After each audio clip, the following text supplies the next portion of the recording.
confesso que senti saudade dos irmãos, e é muito bom receber um abraço, uma mensagem, isso realmente fortalece. Eu gostaria de seguir com a nossa série de mensagens.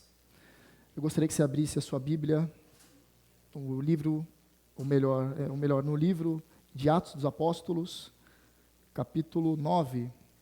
Atos dos Apóstolos, capítulo 9, veremos do versículo 36 ao 43. Atos dos Apóstolos, capítulo 9.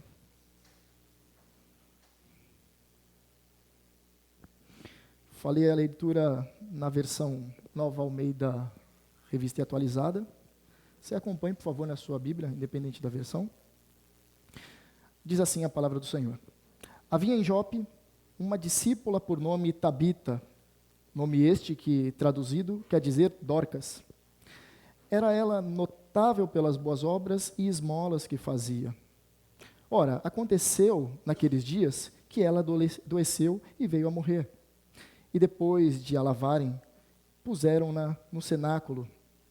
Como Lida era perto de Jope, ouvindo os discípulos que Pedro estava ali, enviaram-lhe 2 homens que lhe pedissem: não demores em vir ter conosco. Pedro atendeu e foi com eles. Tendo chegado, o conduziram-no para um cenáculo, e todas as viúvas o cercaram, chorando e mostrando-lhe túnicas e vestidos que Dorcas fizera enquanto estava com elas. Mas Pedro, tendo feito sair a todos, pondo-se de joelho, orou. E voltando-se para o corpo, disse: Tabita, levante-se. Ela abriu os olhos e, vendo a Pedro, sentou-se. E ele, dando-lhe a mão, levantou-a e, chamando os santos, especialmente as viúvas, apresentou-a viva. Isto se tornou conhecida por toda Jope. E muitos creram no Senhor. Pedro ficou em Jope muitos dias, em uma casa do curtidor chamado Simão. Até aqui diz a palavra do Senhor. Meus irmãos, essa série de mensagens nós temos nos debruçado sobre o livro de Atos, e na última vez que nós tivemos uma exposição pregada pelo pastor Roberto Mariotto, nós vimos sobre a cura de Enéas, né? Do versículo 32 até o versículo 35. E foi mencionado que, é curioso que Lucas agora ele começa a enxergar essa narrativa focalizando no ministério apostólico de Pedro, né? Pedro é colocado então como um agente por qual Cristo estava realizando prodígios e milagres. Esta carta, esse livro, melhor dizendo, ele tem riquezas de detalhes. Eu gostaria de observar com os irmãos que há uma certa semelhança com aquilo que Pedro está fazendo, ações que Pedro realiza, com aquilo que o Cristo encarnado estava realizando no período do seu ministério. O tema dessa mensagem é a igreja e o exemplo, o poder e a glória de Cristo. A igreja, o exemplo, o poder e a glória de Cristo. Eu gostaria de primeiro observar essas ações parecidas que Pedro realiza. Olha que interessante, irmãos. Comparando tanto a cura de Enéas quanto essa ressurreição de Dorcas, observamos que Pedro ele fala o seguinte. Primeiro, ele diz, ordenando para Enéas: levanta-te e arruma o teu leito. E para Tabita ele diz: Tabita, come. Jesus ele também diz palavras muito semelhantes. Primeiro, quando ele está diante de um paralítico, ele diz as mesmas palavras: levanta-te, toma o teu leito e vai para a tua casa, ordenando ao paralítico. E também, quando ele vai curar a filha de Jairo, ele diz as mesmas palavras. Obviamente, por uma só palavra que tem de divergência aqui, ele diz Talita cum, né? E no caso, Pedro diz Tabita cum. As duas palavras, elas tinham a ideia de fazer com que essa pessoa ela se levantasse, ou ressurgisse, estivesse ressurreta, essa era a ideia.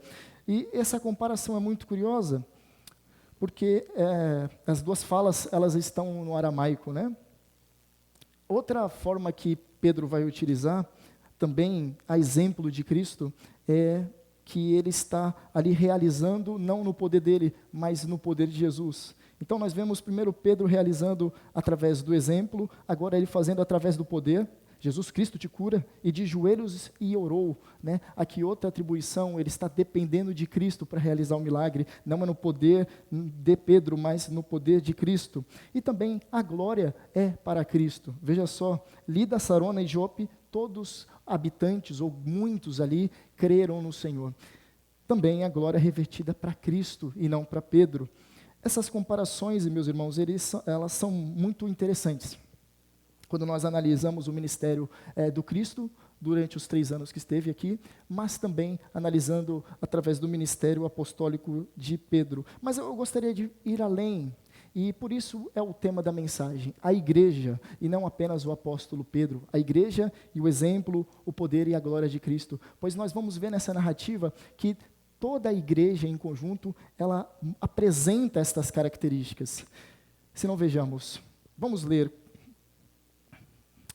Eu vou ler detalhadamente os versículos. Havia em Jope era uma cidade litorânea, né? Ficava a 50 quilômetros de Cesareia Marítima. Era uma cidade portuária, muito próspera, por sinal, e ali viviam muitas pessoas, e era muito famosa por conta da quantidade de judeus que havia ali. Essa cidade, ela ficava a distância de 15 a 18 quilômetros onde que Pedro estava. Pedro estava em Lida, né? Então, havia em Jope uma discípula por nome Tabita, é assim que inicia a narrativa. A primeira vez e a única vez que vai aparecer nas Escrituras a palavra discípula. Nós vamos ver muitas vezes escrito discípulo, mas é a única vez em toda a Escritura que nós veremos a palavra discípula. Discípula por nome Tabita. Agora, Lucas ele vai fazer o seguinte, por nome que traduzido quer dizer Dorcas. Bom, para a gente não fez muito sentido, né? De Tabita para Dorcas, os dois são nomes não muito usuais no nosso contexto. Mas e se, ainda que Lucas esteja falando, bom, no aramaico diz Tabita, mas no grego diz Dorcas, o que significa para o brasileiro da fala portuguesa? Significa gazela. O nome dela seria gazela. Era muito curioso que os nomes, o judeu, eles davam os nomes inclusive de animais para as pessoas, né? Muito possivelmente gazela por conta da fragilidade, mas você veja só, o nome Caleb significa cão, né? Você que tem um amigo Caleb, chame de Caleb, não o chame de cão. Mas é curioso esse nome e dentro desse contexto aqui, porque ressaltado aqui, né? Era ela notável pelas boas obras e esmolas que faziam. Bom, primeiramente ela era notável, ela era percebida, ela era conhecida pelas boas obras. Interessante que a palavra boas obras aqui, ela não tem o sentido de boas obras no sentido apenas da fé. Bom, por exemplo, eu sou santo, realizo boas obras, mas ela tem uma conotação de benfeitorias. Ela realizava muitas benfeitorias e dava esmolas. A palavra esmolas aqui também precisa ser bem analisada, porque ela não saía entregando dinheiro na rua, não é desse tipo aqui de esmolas que está se falando. Está falando de uma disposição caridosa que ela tinha. E aqui, irmãos, nós precisamos fazer um parênteses aqui. Ela fazia isso para com os da igreja, tá? Porque muitas vezes eu já vi esse texto sendo utilizado como uma desculpa para nós, a igreja, ser uma espécie de ONG, né? Então nós temos que ser doadores de grandes quantias para qualquer tipo de pessoa necessitada. Aqui é necessário observar e fazer uma observação. A igreja, ela primeiramente, quando vai ajudar, ela analisa primeiro os da família da fé. Ela primeiro vê se há necessitado dentro da igreja, dentro do seio da igreja. Aqui nós suprimos uns aos outros, essa é a ideia. Obviamente, quando o Estado, que é responsável por cuidar dos necessitados aí fora, eles não fazem um papel que é devido, a igreja tem que rever as suas posses e assim também vir ajudar os de fora. Mas isso tem que ser bem delineado, porque existem teologias que dizem que nós temos que sairmos entregando dinheiros, e muitas vezes tem uma igreja, inclusive, lá nos Estados Unidos, que em dia de culto, dia de domingo, eles colocam uma placa assim, não haverá culto hoje. porque nós estaremos entregando o sopão hoje, então não haverá culto, né? Então, eles entendem que esse suporte social é tarefa da igreja e, de forma alguma, é tarefa da igreja. A igreja pode fazer, mas a centralidade da igreja é focada na pregação da palavra e na capacitação dos santos para irem e fazer discípulos, tá? Então, fazendo só essa ressalva aqui, para nós não caminharmos para a missão integral, né? Bom, versículo 37, seguimos assim.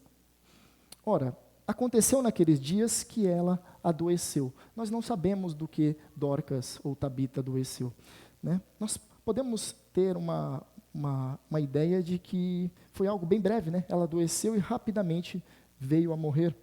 E depois de lavarem o seu corpo, né? Antigamente, o judeu ele sempre deu muita valorização para a ressurreição, né?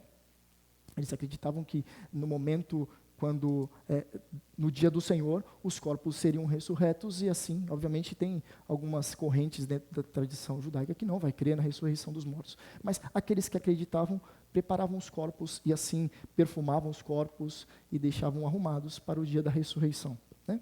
Então, eles fizeram, os discípulos, né, aqueles cristãos ali da cidade de Jope. Jope muito provavelmente foi alcançada, como foi mencionado pelo pastor, pela evangelização de Filipe, tá? Então essa igreja aqui, ela tinha sido alvo também da missão incumbida encabeçada, melhor dizendo, por Filipe, né? E aqui ela adoeceu e veio rapidamente a morrer, e depois de lavarem o seu corpo, puseram-na no cenáculo. O que era o cenáculo? O cenáculo era o sótão da casa, né?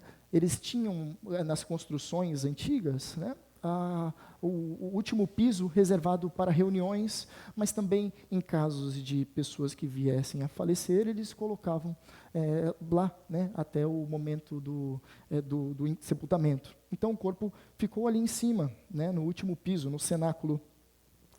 Agora nós vamos para o versículo 38. Como Lida era perto de Jope, né? Então, Lida aqui nós podemos ver como um local, como eu disse, a 18 ou a 15 quilômetros da cidade de Jope. E Pedro estando lá, né, ouvindo os discípulos que Pedro estava ali, enviaram-lhe 2 homens que lhe pedissem, não demores em vir a ter conosco. Esses homens, esses 2, separados pela a igreja ali de Jope, enviou 2 homens para encontrar com Pedro. Pedro estava evangelizando e espalhando, propagando o evangelho da salvação. Ao saber, eles falaram, bora, Pedro está passando aqui perto, está aqui próximo, a 15 quilômetros ou a 18 quilômetros, vamos enviar 2 dos nossos. Eles se reuniram ali e enviaram esses 2 rapazes. E aí eu imagino que eles percorreram 18 quilômetros, Pedro aceitou e eles voltaram mais 18 quilômetros, né? Imagine só 36 quilômetros num dia. Eu estava vendo que se for 15 quilômetros, eles demorariam 4 horas a pé. Então, possivelmente, eles percorreram 8 horas a pé. Eles andaram bastante nesse dia. Faz inveja para muita gente que corre aí na TV Tribuna, nessas andanças aí. Versículo 39. Pronto, 39. Pedro atendeu e foi com eles. Tendo chegado, conduziram-no para o cenáculo. Então, Pedro aceitou de pronto e eles conduziram Pedro até esse último andar aqui da casa, né? E todas as viúvas cercaram Pedro, né? Cercaram-o e chorando, mostrando-lhe túnicas e vestidos que Dorcas fizera enquanto estava com elas. Meus irmãos, a palavra viúvas aqui é muito importante, eu acredito, para a mensagem. As viúvas eram mulheres que haviam perdido seus maridos. Isso aqui é fácil de nós entendermos. Mas num contexto onde que a mulher ela não tinha uma ocupação social, ela não tinha um papel de destaque, ela não conseguia emprego facilmente, essas mulheres eram muito vulneráveis. Então, é de se admirar que Dorcas ela fazia roupas para essas mulheres. E aqui nós vemos que eram túnicas e vestidos, né? Túnicas e vestidos, roupas que tinham contato com a pele e roupas que vinham somente sobre as outras roupas, né? Capas, melhor dizendo assim. Agora, o curioso também é que ela fazia roupas.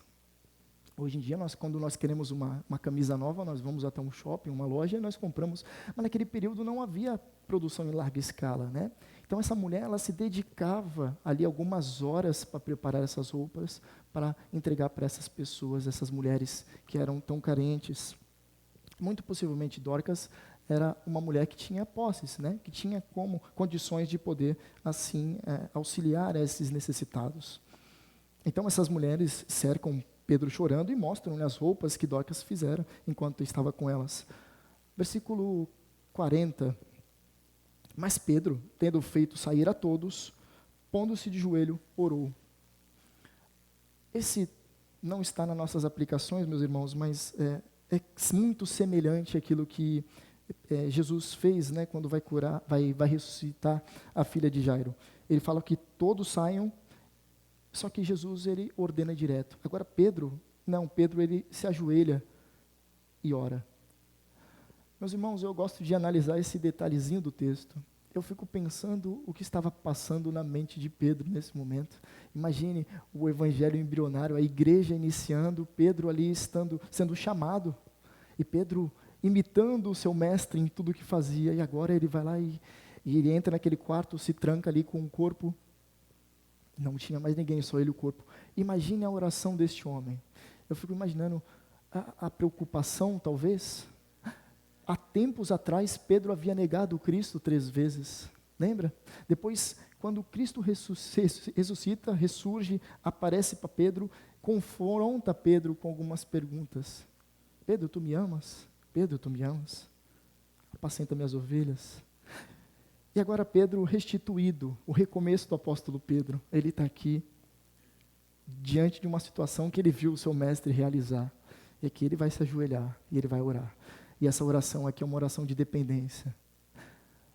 Talvez seria forçar um pouco a interpretação, mas eu fiquei a pensar, será que Pedro em algum momento ele se sentiu desafiado nesse momento, ele se sentiu com o coração preocupado, pensando, e se eu não ressuscitar essa mulher aqui, o que vai acontecer com o evangelho? Será que em algum momento Pedro pensou sobre isso?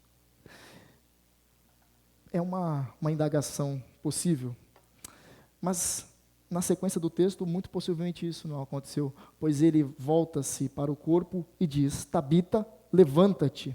A palavra levanta-te quer dizer ressurja, ressuscite. A palavra mais certa seria ressuscite, pode ser traduzida, ou coloque-se sobre os seus 2 tornozelos de pé.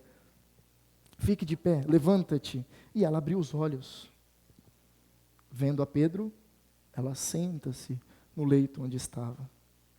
Versículo 41, novamente Pedro imitando Jesus, dando a mão, levantando-a e chamando os santos, especialmente as viúvas, apresentou-a viva. Novamente Pedro imitando Jesus aqui, ele dando a mão, como assim Jesus fez com a filha de Jairo, colocando-a de pé aquela menina. Agora Pedro realizando a mesma ação, imitando o seu mestre.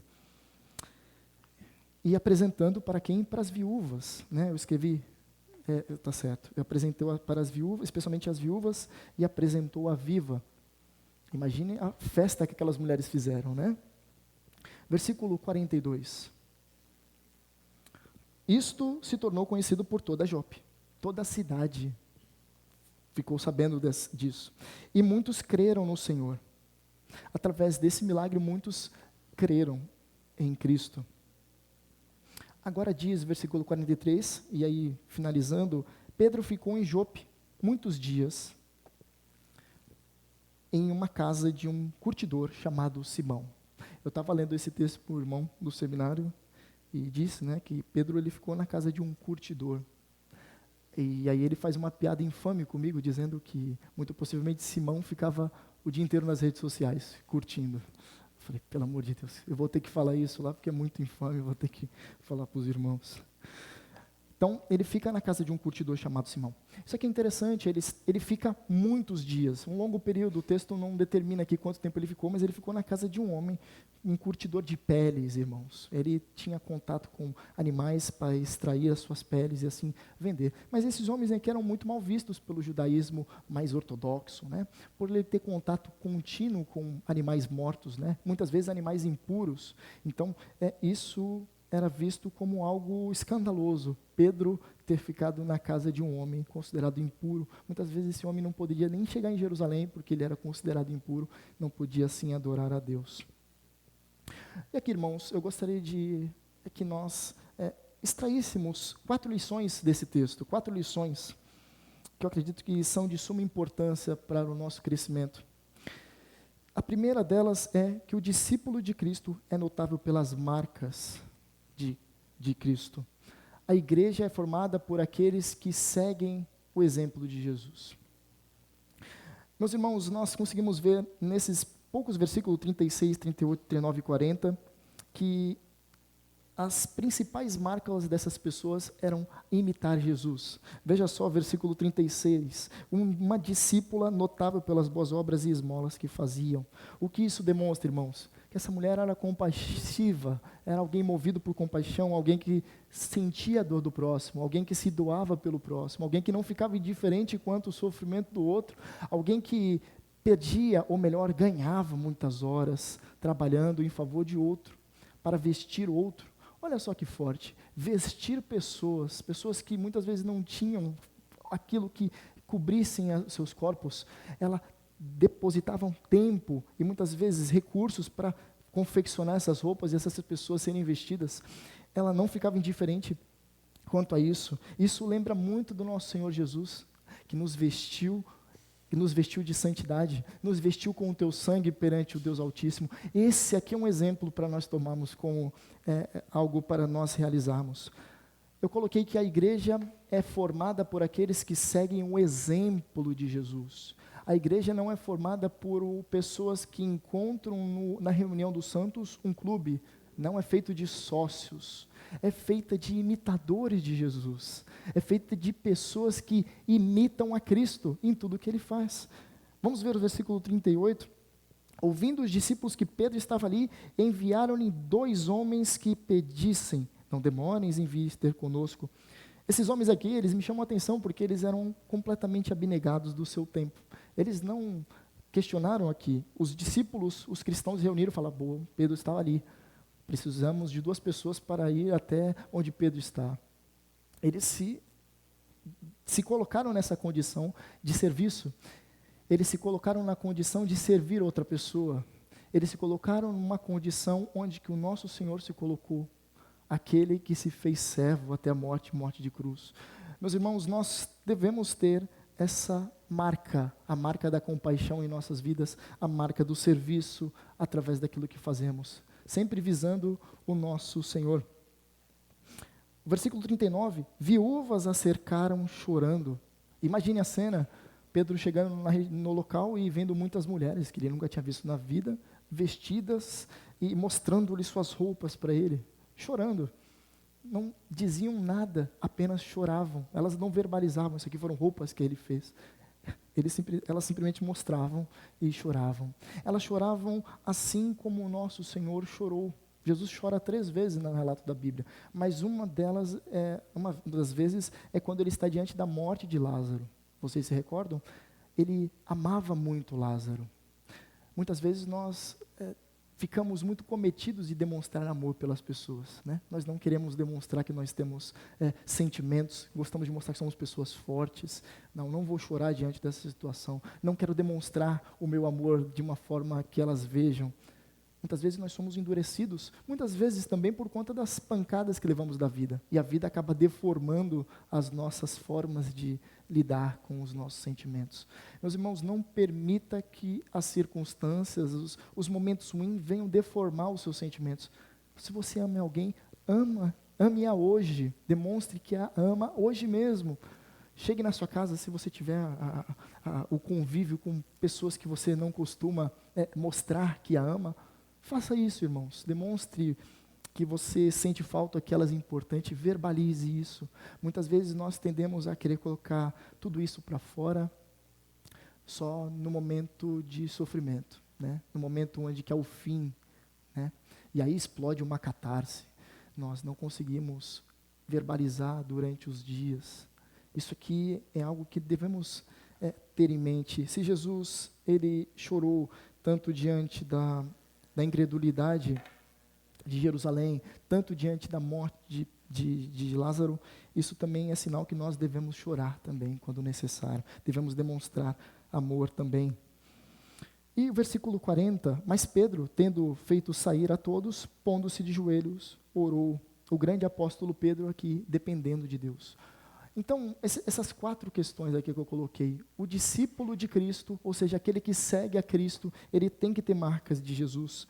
E ele tem que ter a marca da compaixão, ele tem que ter a marca do serviço, ele tem que ter a marca do amor. Do amor, irmãos. Parece que tem uma corrente política que quer se definir como a turma do amor. Mas é um amor falso, é um amor mentiroso.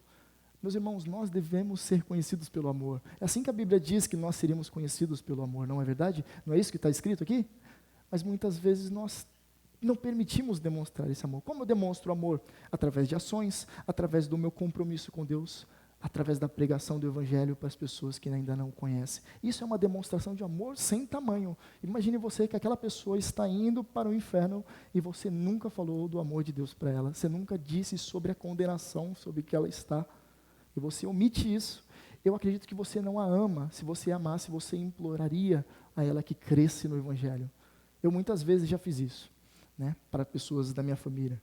E parecia até que eu muitas vezes extrapolava. Depois pensava, nossa, agi como um louco. E dizia, você vai para o inferno.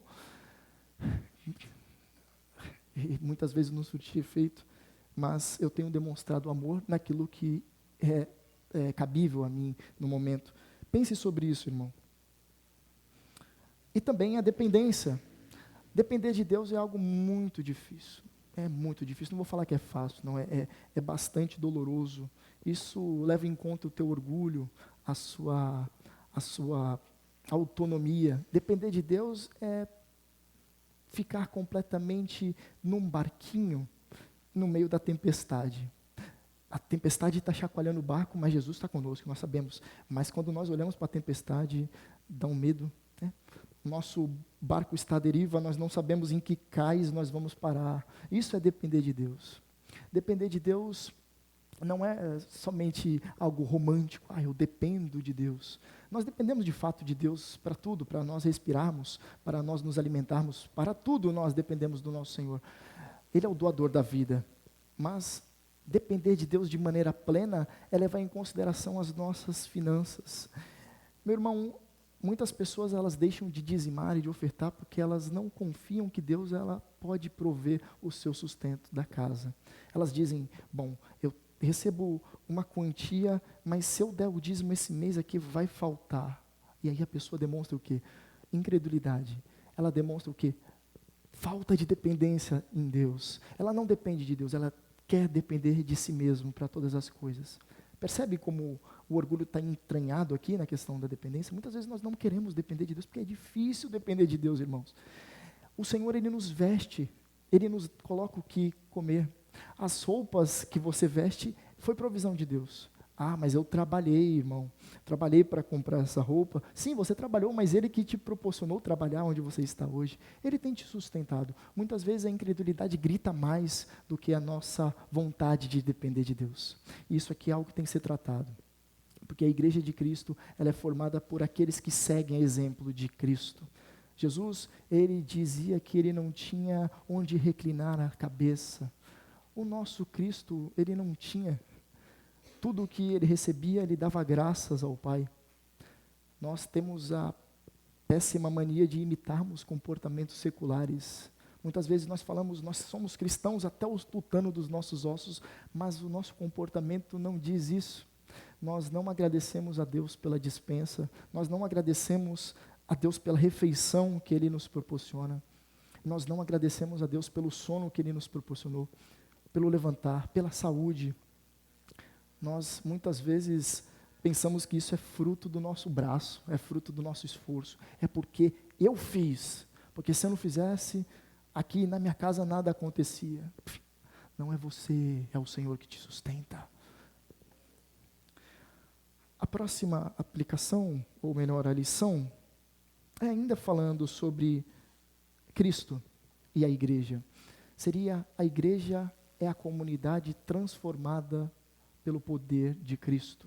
Veja, primeiro, o exemplo, agora o poder de Cristo.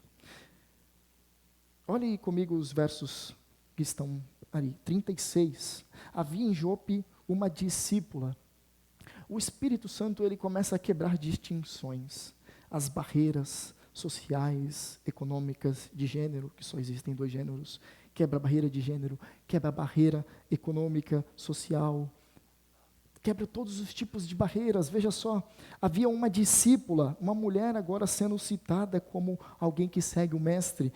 39, todas as viúvas o cercaram, chorando. Os pobres aqui sendo mencionados, aqueles que são marginalizados. Imagine você, essa igreja, eu fiquei questionando sobre a questão de Jope. Jope era uma cidade portuária, como eu disse, e muito possivelmente ela era muito próspera, né, por grandes transações marítimas acontecendo ali. Mas, geralmente, quem morava próximo à costa, próximo ao mar, eram os mais pobres, né? Por que eram os mais pobres? Porque eles dependiam da pesca, eles dependiam do mar.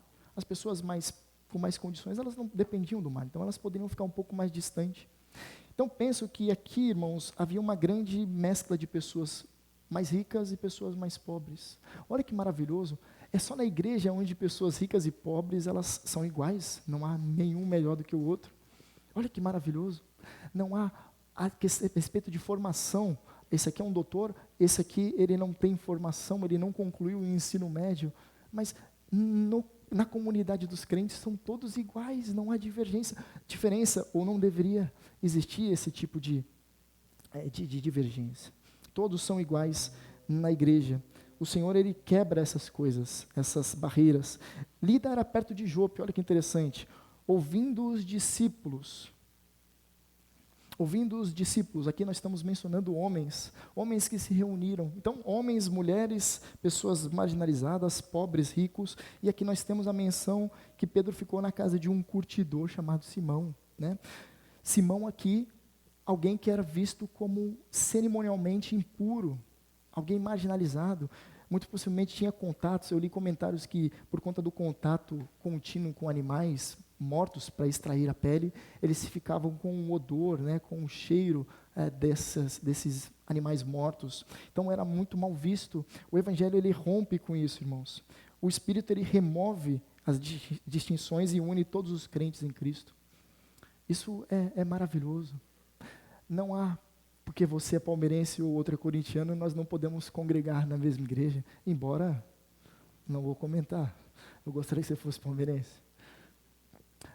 Vocês tendo um pensamento político diferente do outro irmão, não há problema dentro do corpo.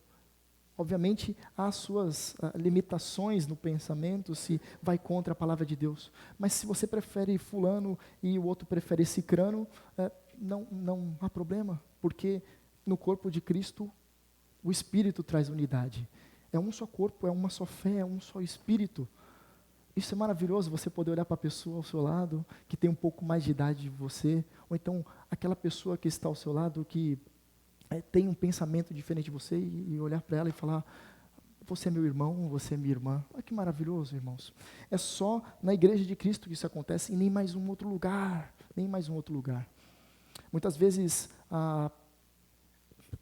dizem que a igreja deveria parecer com um bar, né? Porque no bar todo mundo é amigo, todo mundo paga uma cerveja para o outro, todo mundo tem uma relação ali de amizade, mas isso aqui é algo completamente distorcido, porque a igreja do Senhor tem que ser assim, né? Nós não temos que ser um bar, na verdade eles que imitam o nosso comportamento de comunhão e de comunidade e de senso de igualdade, e assim eles aplicam lá, mas tenho certeza que a finalidade da igreja é muito diferente. A finalidade nossa é glorificar a Deus, e a deles é se embebedar. Terceira lição, diz aí, tanto a vida quanto a morte dos crentes são para a glória de Cristo. Meus irmãos, gostaria de fazer uma pergunta, e enquanto você pensa, eu vou beber um copo d'água. Uma doença terminal, ela pode ser uma bênção? Um câncer pode ser uma bênção?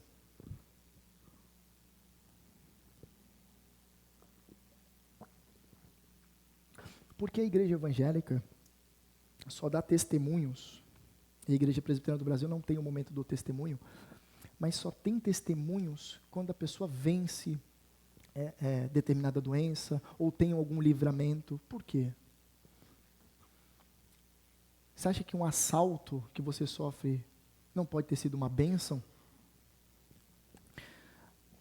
Jó, quando ele responde à sua mulher e a chama de louca, lá em Jó capítulo 3, versículo 10, no centro do versículo fala assim: temos recebido o bem de Deus e não receberíamos também o mal?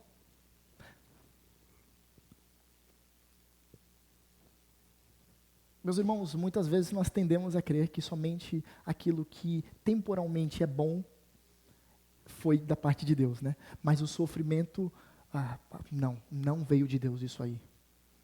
Deus, então, não é soberano. Deus é soberano, irmãos. E eu queria dizer isso para você. O sofrimento, Deus também é dono do sofrimento. Ele governa sobre o sofrimento.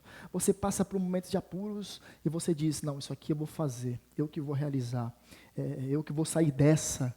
Não! O Senhor muitas vezes Ele coloca você em situações difíceis, em doenças, em enfermidades, em momentos de perda, de sofrimento, para o quê? Para te castigar? Não, para te fazer, para te ensinar a depender mais dEle, para você servir de testemunho para outros, para outras pessoas olharem para você e dizer, nossa, está passando por isso, e mesmo assim, ele não para de falar sobre a bondade de Deus. Isso aqui é chocante para aqueles que não creem no Evangelho. Como é que pode uma pessoa passar por isso que está passando e ainda continuar firme nas promessas de Cristo? Isso é chocante. As pessoas devem ficar boquiabertas, aquelas que não conhecem o poder de Deus. Então, tanto a vida quanto a morte dos crentes são para a glória de Deus. Veja o que aconteceu com Tabita. Ela adoeceu e veio a morrer. Ela abriu os olhos e, vendo a Pedro, sentou-se, e isso tornou conhecido por toda Jope. E muitos creram no Senhor. Através da ressurreição de Tabita, através desse milagre, muitos creram. Esse milagre aqui, ele estava dentro do enredo, dentro do cronograma, dentro dos decretos eternos de Deus. Era para acontecer porque assim Deus havia determinado. Mas e nas nossas situações? Onde que nós temos uma enfermidade muito grave e nós estamos desacreditados pelos médicos e não há mais alternativa. Deus pode curar, não pode? Pode curar. Mas quando Ele não cura, Deus não foi bom? Essa pessoa aqui, ela pode enxergar a soberania de Deus também no seu sofrimento, quando ela entende que aquele momento serve para glorificar a Deus. Meus irmãos, talvez isso seja a lição mais difícil, né? Olhar para o momento de sofrimento e dizer que aquilo ali veio de Deus e serve para glorificar Deus. Mas veja só você, quando os primeiros cristãos, eles são perseguidos pelo Império Romano e Nero manda que eles sejam envolvidos com pinche e colocados sob estacas para iluminar a cidade de Roma, esses homens, eles iam até o fim, muitas vezes louvando a Deus, no momento mais difícil da vida deles, pois eles sabiam que aquilo ali redundaria a glória a Deus. E nós estaremos mencionando, inclusive, até hoje, sobre eles como pessoas que foram exemplos de fé até os últimos instantes da sua vida. Isso aqui é para te falar que, muitas vezes, esse sofrimento que você tem passado não é sem propósito. Por quê? Porque Deus é soberano e para tudo Ele tem um propósito. Está sendo difícil? Está sendo difícil. Está sendo muito dolorido, não tem sido dolorido? Mas, se é para a glória de Deus, nós fazemos até louvando a Ele. Não é? E a última aplicação... 4. A igreja demonstra ao mundo que o nosso Deus é digno de ser adorado. Quando a igreja mostra? Quando ela é fiel. A igreja, quando é fiel a Cristo, mostra ao mundo que o nosso Deus é digno de ser adorado. Veja só, os versículos 38 que eu selecionei e o 42. Ouvindo os discípulos que Pedro estava ali, enviaram-lhe 2 homens que lhe pedissem, não demores em vir ter conosco. 42. Isto se tornou conhecido por toda Jope e muitos creram no Senhor. Versículo 38, o que há de interessante nele? que há aqui uma submissão à autoridade apostólica, não é? Os crentes ali de Jope, eles não se reuniram e falaram, bom, vamos dar um jeito aqui. Né? Não, eles sabiam que havia uma autoridade apostólica ali próximo, e eles recorrem a Pedro. Né? E se submetem à autoridade apostólica de Pedro. Nós não temos mais apóstolos hoje, temos? Não temos mais apóstolos, todos morreram. Os que têm aí são apóstolos, são camelos da fé, não existem mais apóstolos, todos se foram. E como nós fazemos agora? Como nós submetemos? A qual autoridade? Na doutrina dos apóstolos. Onde está a doutrina dos apóstolos, meus irmãos? As Escrituras. É aqui que nós nos colocamos debruçados sobre as Escrituras, reconhecendo a autoridade da inerrante, infalível, viva, eficaz Palavra de Deus. É a Palavra de Deus que deve orientar a forma de nós agirmos. Nós não temos mais apóstolos, nós temos a Palavra de Deus. Os apóstolos e aqueles que eram próximos aos apóstolos escreveram isto aqui, inspirados pelo Espírito Santo, para servir como um manual para nossas vidas. Mas muitas vezes a sua Bíblia, ela está empoeirada em cima da estante, né? Você nem atrás mais para o culto, né? Você prefere ouvir mensagens prontas no YouTube, você não tem tempo mais de relação com Deus, você não tem, né? Você tem perdido muito tempo com outras coisas, mas a palavra de Deus que você diz que é regra de fé e prática do cristão, você nem encosta mais, e está empoeirada lá a capa. Dá para escrever na capa assim, negligente, o que você tem sido, quando você não tem um minutinho, um provérbio diário você não lê mais, né? A demanda te engoliu, o trabalho te tragou e você é alguém que crê naquilo que os outros dizem somente. Né? Isso aqui é a tragédia da igreja. Isso aqui é a forma como a igreja tem se portado e nós muitas vezes olhamos para a nossa nação e cantamos que a nossa nação é do Senhor, mas nós como crentes falhamos miseravelmente, nós não temos mais comunhão com Deus, perdemos a comunhão com Deus. Qual foi a última vez que você teve um tempo de qualidade diante da palavra e orou a Deus?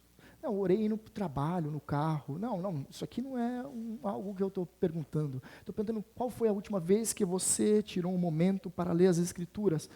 Melhor, você que é chefe de família, qual foi a última vez que você abriu a Bíblia diante da sua família e você compartilhou uma devocional com eles? Não teve? Não teve nenhuma vez disso? Então trate de fazer, irmão. A igreja do Senhor é um local onde nós somos confrontados, mas nós podemos assumir novas posturas e ter recomeços. Isso aqui é maravilhoso, porque é uma comunidade de pessoas falhas. Nós todos falhos. Há pessoas aqui que muito possivelmente estão tendo dificuldades para amar sua esposa, ou a esposa amar o marido, o filho tem tido dificuldade de obedecer os pais. Algum aqui pode estar com uma dificuldade no trabalho, de não conseguir dar um testemunho cristão naquele trabalho onde ele está inserido. Alguns não têm conseguido tempo para orar, nem para ler as Escrituras. Somos uma comunidade de falhos, pecadores, mas nós temos o Senhor que nos perdoa, e Ele nos capacita para cumprirmos as suas ordens. Isso é o nosso conforto. Mas eu disse que a igreja, quando é fiel a Cristo, mostra ao mundo que o nosso Deus é digno de ser adorado. Foi o que aconteceu aqui. Eles se submeteram à autoridade apostólica, eles agiram, e olha que interessante, a igreja estava dentro do seu exercício natural, era um evento talvez diferente, pois é a morte de um membro, mas é uma igreja comum aqui, nós não vemos recursos diferentes. Se reuniram aqui os discípulos, eles falaram, bom, Pedro está passando ali, 2 de vocês têm como ir lá? Foram para lá. Né? As mulheres ficaram chorando, as viúvas. Depois Pedro vem, cura, e eles são apresentados à mulher já ressurreta. É uma igreja normal, irmãos. Por quê? Porque a igreja ela tem que ser fiel, ela não tem que ser diferentona. Né? Muitas vezes nós queremos imitar o mundo para ganhar o mundo. Né? As igrejas elas têm esse costume, então nós vamos fazer aqui um evento diferente, vamos colocar um teatro, vamos colocar muitas luzes aqui, fumaça, vamos fazer um evangelismo diferentão, vamos sair nas ruas vestidos de palhaços, cuspindo fogo, talvez assim chamamos a atenção né? Não, nós temos outras formas. Vamos fazer o seguinte, vamos começar a declarar algumas profecias aqui no culto, vai encher de gente, né? Vamos começar a declarar, ou melhor, decretar bênçãos. Vamos começar a inventar novas músicas que não tem nada a ver com aquilo que temos nas Escrituras. E assim talvez sejamos relevantes para o mundo, né? Esse muitas vezes é o pensamento pragmático das igrejas nos dias de hoje. Graças a Deus, porque a nossa igreja é uma igreja bíblica, uma igreja que não tem inovações humanistas, né? Nós ficamos apenas com as Escrituras, né? Por quê? Entendemos que a igreja é só relevante para o mundo quando ela é fiel a Deus. Nós não precisamos, irmãos, de novas adaptações, não precisamos. Nós temos a palavra de Deus e isso basta. Nós precisamos entender isso, que nós precisamos apenas ser fiéis. Cada um fazendo um pouquinho, todos assim redundarão em glória a Deus. Por que eu estou falando isso aqui? Porque há pessoas que realmente têm um desejo de que a igreja do Senhor fosse um lugar mais avivado, né? Algo um pouco mais diferente, uma atmosfera um pouco mais chocante, né? E assim nós vamos nutrir no nosso coração um desejo falso, um fogo estranho de que nunca foi a vontade de Deus para a igreja do Senhor. A igreja do Senhor é chamada para ser fiel e isso basta. E agora, meus irmãos, somente umas considerações finais, o último slide. A igreja de Cristo é o lugar de ressurreição e de recomeços. Como assim de ressurreição? Você já viu algum morto sendo ressurreto? Eu ainda nunca presenciei. Acredito que Deus pode fazer, né? Mas por que de ressurreição? Porque a igreja do Senhor é o lugar onde as pessoas chegam aqui mortas espiritualmente. E ao ouvir a palavra de Deus, recebem fé. O Espírito vem e regenera seus corações. E elas saem daqui vivas. Isso não é maravilhoso? Há ressurreição na igreja do Senhor. Agora também há recomeços. O maravilhoso da igreja do Senhor é que há recomeços diários, constantes. Você olha para a sua vida e diz, não tem nada de bom talvez em mim, eu não tenho feito tudo certo, há muitas coisas para melhorar, é verdade. Você olha para você e você, descontente consigo mesmo, fica até desmotivado. Eu tenho muito a melhorar, nós todos temos, não é? Todos nós temos muito a melhorar. É verdade, mas é aqui, na comunidade dos santos, onde nós temos a oportunidade de refazermos os votos, de rogar mais uma vez, Senhor, perdoa-me, deixa eu ser uma esposa melhor, um marido melhor, um filho melhor, deixa eu ser um estudante melhor, deixa eu ser um funcionário melhor. Senhor, por favor, me capacita para isso, eu não tenho a quem recorrer, e nas minhas forças não vou conseguir. Há relacionamentos rompidos, você não tem falado com alguém, você não tem conseguido ter forças para perdoar alguém, é aqui na igreja do Senhor onde você é incentivado, e pelo Espírito capacitado a realizar essas coisas, que realmente, pelas nossas forças, nós não conseguiremos. É aqui, na comunidade dos santos, onde nós somos reequipados para encarar mais uma semana. É aqui, onde que a palavra é pregada, nós cantamos, nós louvamos a Deus, nós saímos aqui com as nossas forças recarregadas para encarar mais uma semana. É aqui onde nós vemos o irmão que necessita de um apoio nosso, de uma palavra amiga, de um abraço. É aqui onde você que veio necessitado de um abraço, recebe o abraço. É aqui onde você está com as suas dificuldades financeiras e apresenta a sua dificuldade a um irmão mais maduro e diz, eu estou precisando de ajuda. É aqui que você vai receber ajuda. Nós vamos falhar, irmãos? Nós vamos falhar como igreja. Nós vamos. Nós somos falhos, somos pecadores. Mas o Espírito Santo tem nos conduzido. O Espírito Santo, ele tem nos capacitado. E aquele que começou a boa obra, ele é fiel e justo para cumpri-la. O que não podemos fazer é adotarmos os modismos que estão em voga. E aqui eu finalizo com uma ilustração, talvez um pouco engraçada. Havia um homem que ele trabalhava num sítio e ele trabalhava quebrando, ceifando árvores. Ele tinha um machado e ele batia com o machado na árvore, derrubando árvores, assim era o trabalho dele. E assim, ele derrubava 10 árvores por dia, né? E era um esforço tremendo para ele.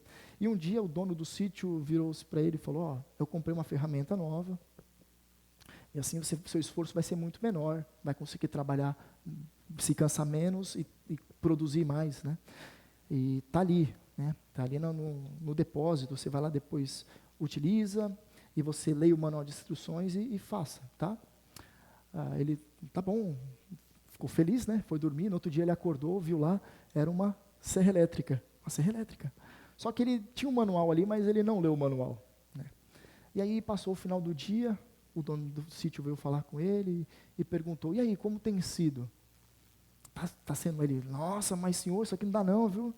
Isso aqui cansa muito mais, isso aqui está sendo, eu prefiro o machado mesmo, porque assim é melhor. Ele falou, mas como você tem feito? Você leu o manual das instruções? Ali não li não. E como você está fazendo? Ali, estou pegando a serra e fazendo assim, ó, Ele não estava utilizando a ferramenta da maneira certa, porque ele não leu o manual. Muitas vezes nós batemos na nossa cabeça, nós quebramos a nossa cabeça, nós ficamos cheios de ansiedade, ficamos deprimidos porque nós não lemos o manual está escondido, o manual está guardado, você não tem mais contato com o manual. Pegue o manual e leia o manual e viva a vida para a glória de Deus. Amém? Vamos orar. Curve sua fronte. Eu gostaria de te convidar a orar especificamente por aquilo que você tem que recomeçar. Faça um compromisso com Deus agora, em oração. Peça a Deus para te ajudar. Não permita que esse momento passe. O momento é agora. O compromisso com Deus, o compromisso com o reino, o compromisso com a palavra, o compromisso com amar, em ser compassivo, em ser fiel a Deus. É nesse momento, em ser um crente melhor para a glória de Deus. Rogue a Deus para você viver segundo o exemplo de Cristo Jesus. Rogue a Deus para você viver para a glória de Cristo Jesus e sendo dependente do poder de Cristo Jesus. Senhor Deus, nosso Pai, nós agradecemos pela sua palavra, nós somos gratos, pois nós não somos merecedores de ouvir a sua voz. E eu creio que o Senhor tem falado aos nossos corações nessa noite, através da sua palavra. Senhor, nós rogamos que a igreja eclésia, ela possa ser uma igreja formada por pessoas que sigam o exemplo de Cristo, que sejam compassivas e misericordiosas, pessoas que andam em santidade, em retidão, buscando a sua face. Nós rogamos, Senhor Deus, para que a igreja eclésia, ela possa viver para a glória de Deus, ela possa mostrar a alegria de servir a Ti também.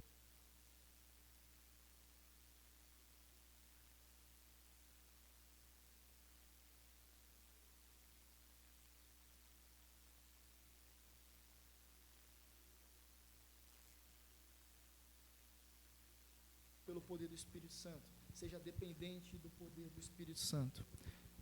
E assim, todas as pessoas, seja de Santos, São Vicente, Praia Grande, assim como nós vimos aqui no relato bíblico, como toda Jope ficou sabendo que a Baixada Santista também, muitos venham crer, porque a igreja eclésia é uma igreja fiel a Deus. Nós rogamos e te agradecemos, em nome de Cristo Jesus.